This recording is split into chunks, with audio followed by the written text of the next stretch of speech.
YouTube, how's it going? The Goat House is back with a highly requested, updated 2020 NFL mock draft. I was going to wait till the NFL season, regular season at least, was over to do another one here on YouTube, but I've been seeing in the comments, a lot of people have been asking for this, so why not?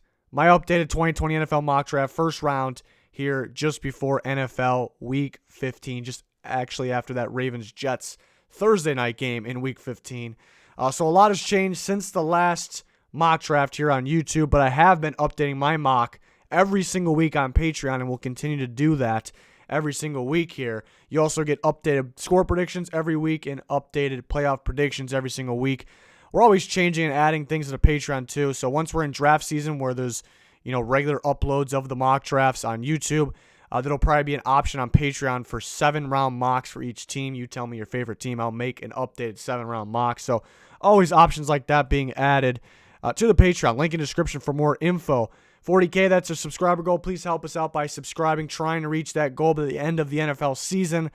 Full NFL content. We also have college football content, bowl game predictions, college football playoff predictions in the offseason, full draft, and free agency coverage as well. We always got the action here at the Goat House, so please like, subscribe.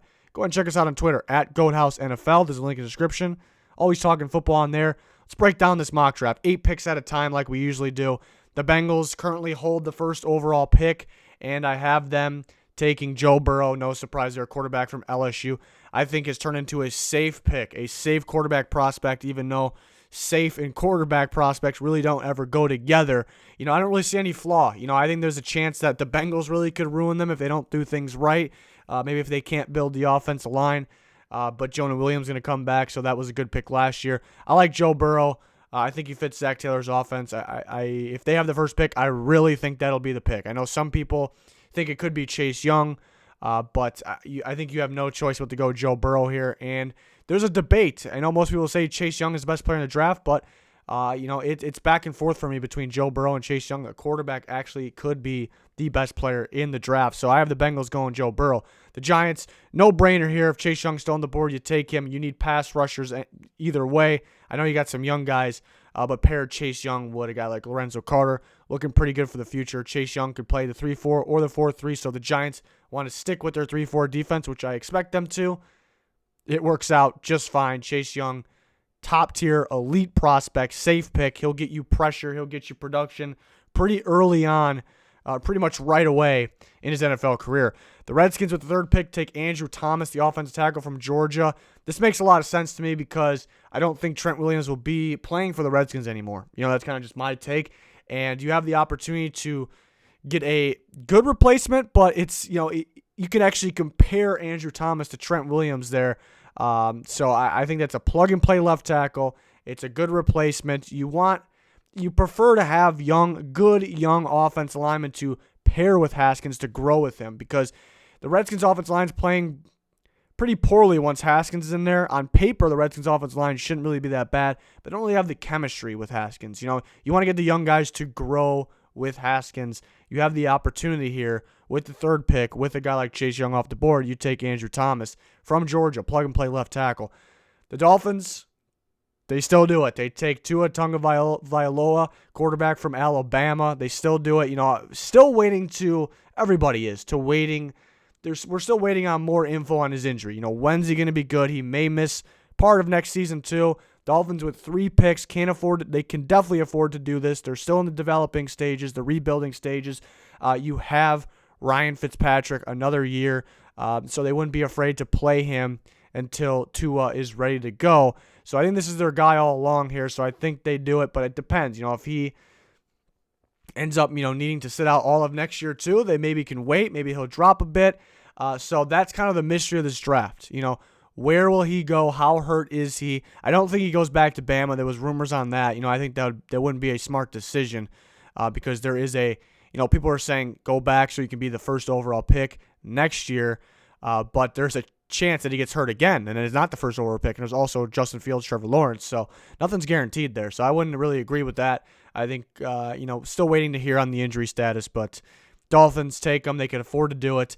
The Lions go Derek Brown with the 5th overall pick, defensive tackle from Auburn. Dominant defensive lineman. I think he's an elite prospect. He's that dominant. He can play any interior defensive line spot. You want him at a traditional D tackle, you want him at nose tackle, you want him at 3 technique. He can do it all. He can stop the run at an elite level. He can get after the quarterback at a high level for an interior D lineman. That's a key in today's NFL too. Interior pressure, in my opinion.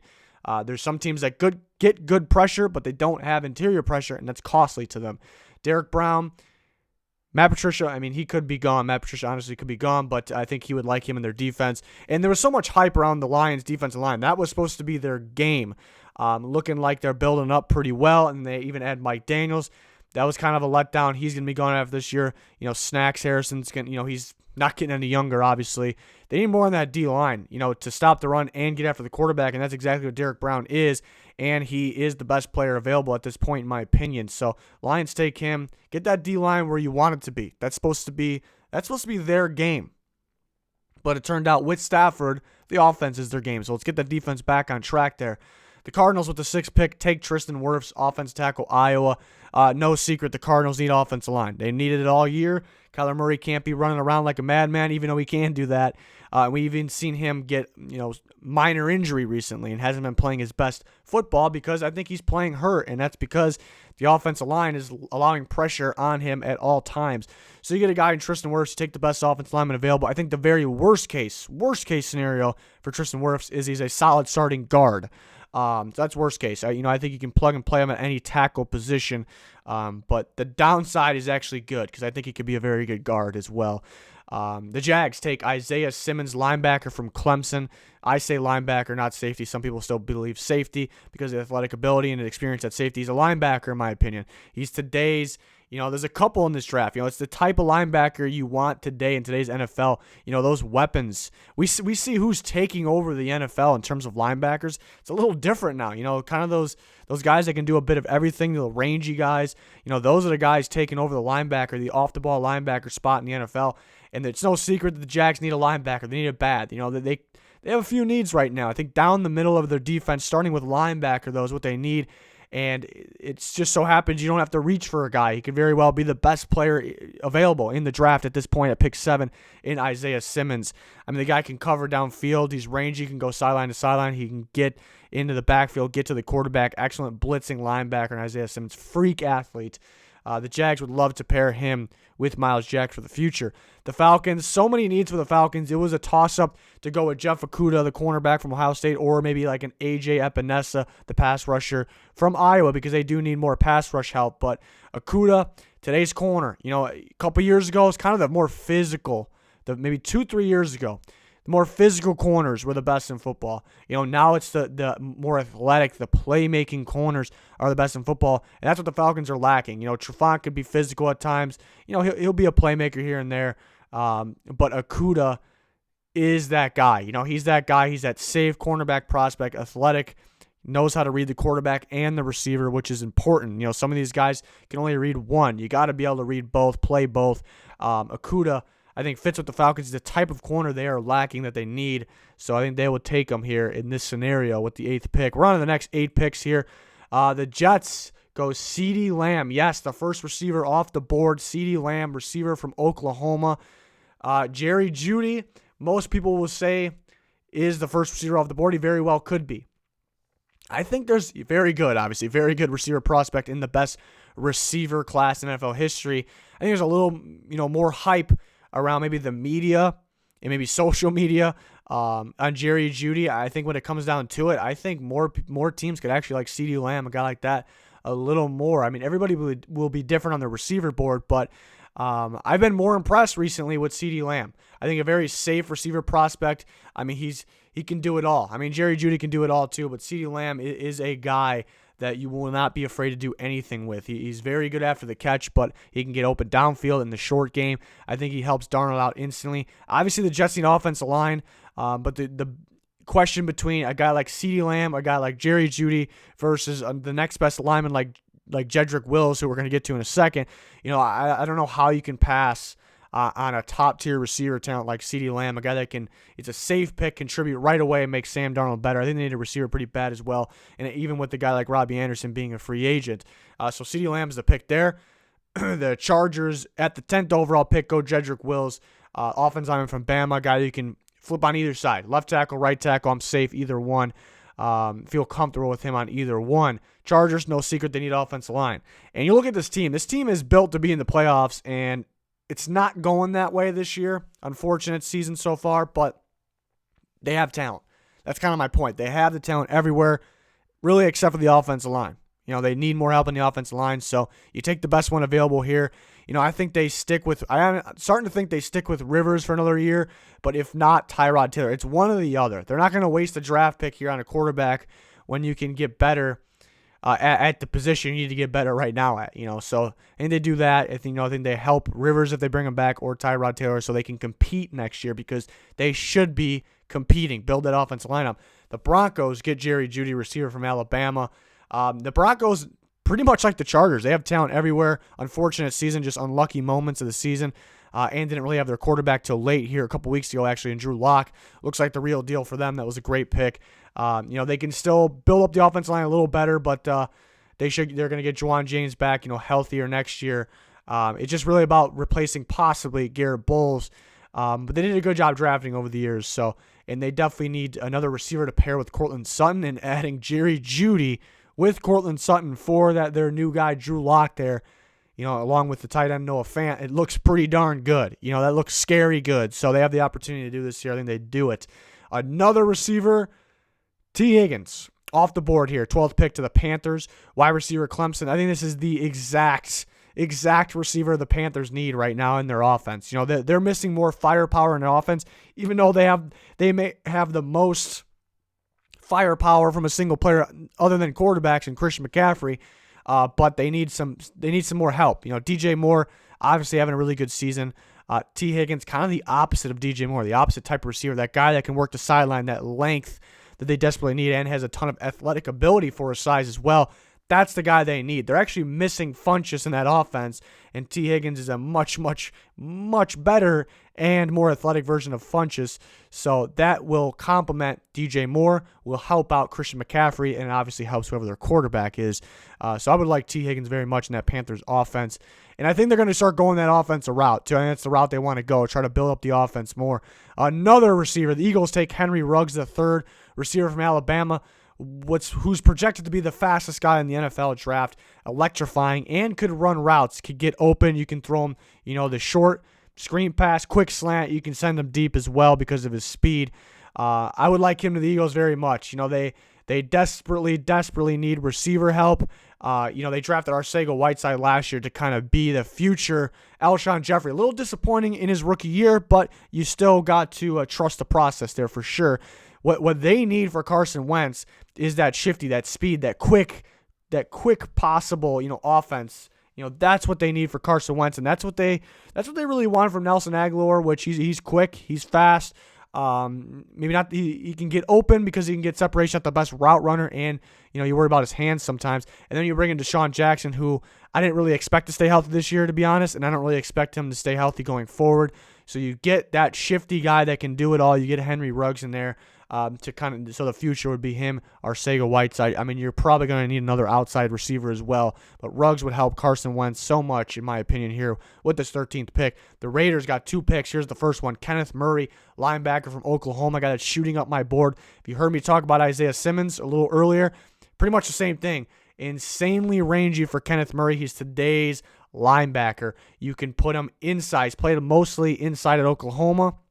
See him go sideline to sideline, super rangy, super athletic. We've seen him blitz from the inside, maybe their top pass rusher as a linebacker. We even seen him play on the edge as more of like a 3-4 outside linebacker. So I'm confident this guy can play any linebacker position.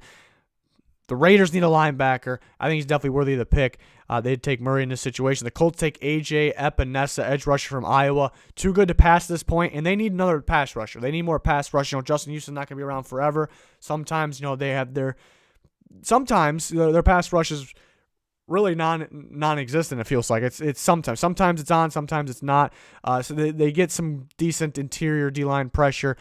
Get Epinesa in there, which I think teams will be split on. You see some mocks where people got him well into the top 8 even, which is very possible. I think you can compare, not really on the field, but in terms of their draft stock, in terms of their value, I should say, to Rashawn Gary. Again, 2 totally different edge rushers, but Rashawn Gary, we kind of felt that way pre-draft, and we kind of heard things post-draft that some teams were very, very high on him, and some teams maybe wouldn't even take him in the first round. I think Epinesa is a much better prospect, different prospect, but I think it can be somewhat split. I think some teams will have maybe even a top 5 grade on, and some teams, will have a first round still, but kind of mid to later. So it's just he needs a specific team. He needs a specific team.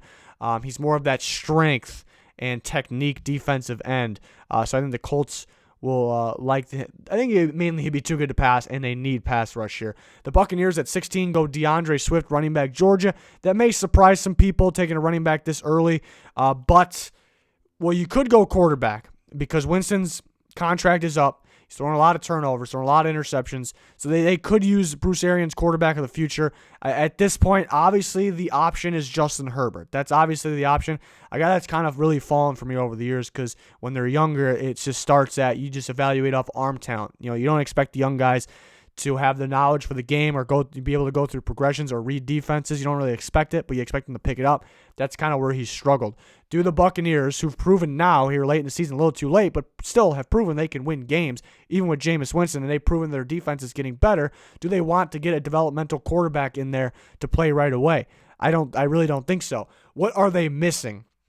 Well, their defense is the weakest part of their team, but they've drafted so well, and they're getting better and better where you can trust the process there. Their weakest spot is running game. Their running game is very little to non-existent. It really is at times. It's non-existent. And think about what Winston's doing and those receivers are doing in some of these games where there's no run game. Winston's still throwing for 300, almost 400 yards in winning games without a run game. And that actually can contribute to some of the turnovers when teams know you're passing, because it's all you do is pass and you don't have a run game. It's pretty easy to know what they're doing. That's pretty much what defense is predicting, playing the guessing game. A lot of it is that's what defense is. So this actually could make things easier on Winston. You take DeAndre Swift, who I think is the best back in football. Very smart running back. Very smart running back, can hit the hole with quickness. That's my favorite part about him. That's my favorite part about evaluating running backs. First thing is you got to find the hole. You got to hit it with quickness. He has the moves after the hole. He has the speed. He has the strength. He's starting to get better at catching the ball out of the backfield. But you may say, this is what a lot of people say. And sometimes I'm okay with it. Sometimes it works out. But people overuse this. Why not wait to the second or third round to get another solid running back? You can get a solid running back second or third round. Maybe true, but when you need a running game, you need it to work now. You go get the sure thing when you can get it. And I think DeAndre Swift is worth this pick. He'll be better than 16 on my big board. So you go get better in the running game, which will make your passing game even better. And to me, that makes a lot of sense. I think they'll bring Winston back for another year, try him out some more. But they'll get that running game going. We see other quarterbacks in the NFL, they struggle without a running game. A year later, they get a running game. They're playing a lot better. So I think that could be a reason there. I think they also could use a right tackle. But really, you take Swift here. The better player available between that and the right tackle, and you get that much better offensively, in my opinion. The Browns at pick 17 here, Alex Leatherwood, offensive tackle from Alabama, can play, I think, either offensive tackle spot. I think more likely to be a right tackle. In the NFL, depending on the team, the Browns could use him at really either spot. It's no secret they need an offensive tackle. They should be okay at guard. So the Browns take the best available offensive lineman. The Raiders already picked Kenneth Murray, linebacker from Oklahoma. Now they pick Laviska Shenault, receiver from Colorado, a do-it-all receiver, big play receiver. My only worry about him is, Colorado used him quite a bit. They use him in a lot of different ways. They just try to get him the ball. We've seen him at returner. We've seen him in the Wildcat running the ball. And sometimes he comes out the field, it looks a little gassed, looks a little beat up. So that's my only worry, is that going to catch up with him? But a big play receiver, and probably would go earlier in this if it wasn't for that. The Raiders, they need a receiver. They got that linebacker, and they got that receiver. That's what they need. Tyrell Williams has been disappointing. No Antonio Brown, that's been disappointing. Receiver unit in general, very disappointing. They go Shenault here. Titans take Clavon Chaisson, edge rusher from LSU. This guy's a freak. I don't think enough people are talking about him. I think his stock will soar. We'll see him in the playoff. But the Titans, pretty well-balanced team. I expect them to re-sign Tannehill, hopefully re-sign Derrick Henry. Offensive line, they could use more offensive line, but it's gotten better as the season went on. They need another edge rusher. They need to pair a guy with Harold Landry. To me, Chaisson and Landry will be a hell of a duo for a long time. That makes them that much better. The Jags, with their second pick, they took Isaiah Simmons, and now they took Javon Kinlaw. This would be a hell of a draft. Defense lineman from South Carolina. You see him at pick 20 here. This is the crazy part. I think Kinlaw is way better than the 20th player in the draft. I think on my big board, going to be much, much higher, close to 10, around that range. It's just, for the most part, teams draft off need when they really should be drafting depending on the situation, best player available. So that kind of caused him to drop here in this mock, and the Jags would be happy to get him. They get better up the middle instantly with Isaiah Simmons and Javon Kinlaw. Dominant defensive lineman. We've seen him dominate in the Georgia game. It takes multiple guys to block this guy, and that's what's impressive. The Cowboys go Grant Delpit, safety, LSU. I have him a little further down than other people do. I kind of been saying this since the start of the season. I think he drops a little further than people think. I still think a first round player. He's a good playmaker. He's very instinctive. That's what I like. He's very instinctive safety. We know NFL, front offices, scouts, they overreact from size. Delpit is going to need to put on some strengths, put on some size, but I don't overreact from those things, but I know that that NFL teams will. So he'll drop a little bit because of that. Also, his tackling issue, which was it was tough for me to have the Cowboys take Delpit because they have some tackling concerns. Delpit can tackle, don't get me wrong, but when he's one-on-one flying up, sometimes he puts himself out of position. But I think too good to pass while they need a safety, and they've kind of been holding out for that top-tier prospect, I think. And this is their opportunity because really he's probably better than 21 overall in the draft, but he's sitting here, and I think it's very possible that he'll be sitting here. So the Cowboys pull the trigger on Delpit there. Look at this. This would be very cool if this actually happened. Dolphins get 2 picks in a row. They already got their quarterback. What else they need? They need pass rush, offensive line desperately. That's what they get here. Terrell Lewis really, really growing on me, the edge rush from Alabama. Why? Because I got a soft spot for the pass rushers that will line up pretty much anywhere, play any position out there that is a pass rush position. I see him on the edge, off the ball, on the ball, sliding inside. I like Terrell Lewis a lot. He's really growing on me, and I think he can fit Brian Flores' defense. They can get unique with him. And then they take the best offensive lineman available, guy climbing up boards, Austin Jackson. Honestly, this might be a little early for me, just a little bit, but they need offensive lineman bad. They can trade back, possibly didn't do any trades. They take Austin Jackson here, 23rd overall. The Vikings take Trevon Diggs, cornerback, Alabama, 24th overall. And if you want, a couple weeks ago, I did a draft fits video, every team's biggest draft fit. Then you know what I mean by I say, I don't think he's a fit because of his brother. That just happens to be a coincidence, and it really, really is a coincidence. But it'd be very cool. I think he fits because this is a Mike Zimmer cornerback. At the same time, the Vikings needing a cornerback. Trey Wayne's going to be a free agent, and Trey Wayne's probably their best corner. Xavier Rhodes is pretty much done. Too many injuries caught up with them. Slowed down. Keeps getting hurt. The guy can't play anymore, it feels like. It's unfortunate. And the rest of their guys are pretty solid, but they're mainly inside, slot corners. They need an outside corner. Why is this a Mike Zimmer corner? Because Mike Zimmer needs guys to be physical enough. Always needs guys to be physical enough. And most time, those guys aren't playmakers. The Vikings struggle. The DB struggle to get turnovers a lot because they're more physical guys.